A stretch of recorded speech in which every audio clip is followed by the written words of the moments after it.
As we've explained multiple times on this channel before, if you open up a book every now and again, you'll find that history is littered with tons of cool shit. Something the TV kids sketch show Horrible Histories was only too keen to prove. In the process, winning awards and praise for its historical accuracy and educational content, in addition to its humour and entertainment value. For anyone who isn't familiar with what Horrible Histories is, as you might not be, it's a series of kids' books that was obviously turned into a TV show, which we're talking about today, that focuses on the more gruesome and stupid aspects of history in order to keep kids' attention.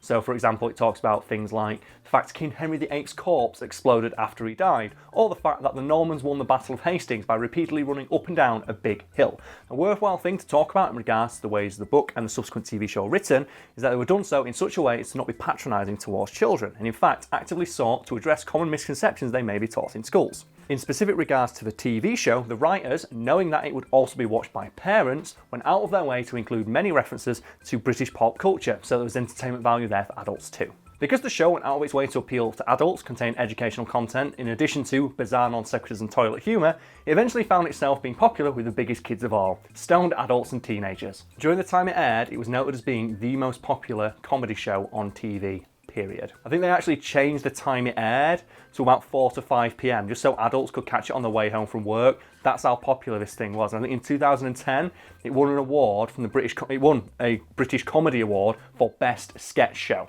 Do you know if at any point they ever exaggerated the truth for comic effect? Oh, you mean like bent the truth, just a little for the sake of a joke?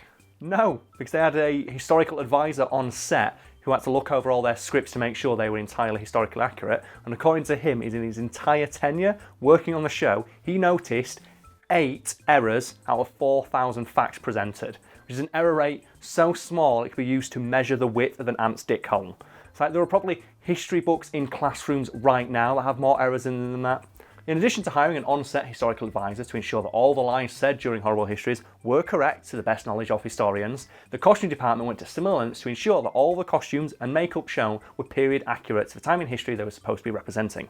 That's really nice, the idea where we don't want to give kids an unrealistic image of what history looked like, so we're going to use realistic hair and makeup methods for the time period that we're trying to show on TV. Our budget's not great, but we're trying. I think they go to the same quarry quite a few times for multiple episodes, and they go to the same field outside the BBC studio to record multiple sketches and skits. But the effort's there, and I appreciate it. So in conclusion, a sketch show aimed at children full of poop jokes and references to British pop culture was actually more historically accurate than anything put out by the History Channel these days.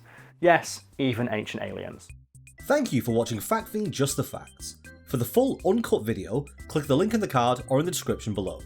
If you know any cool facts about this topic that we missed out, let us know in the comments, and don't forget to like and subscribe for more.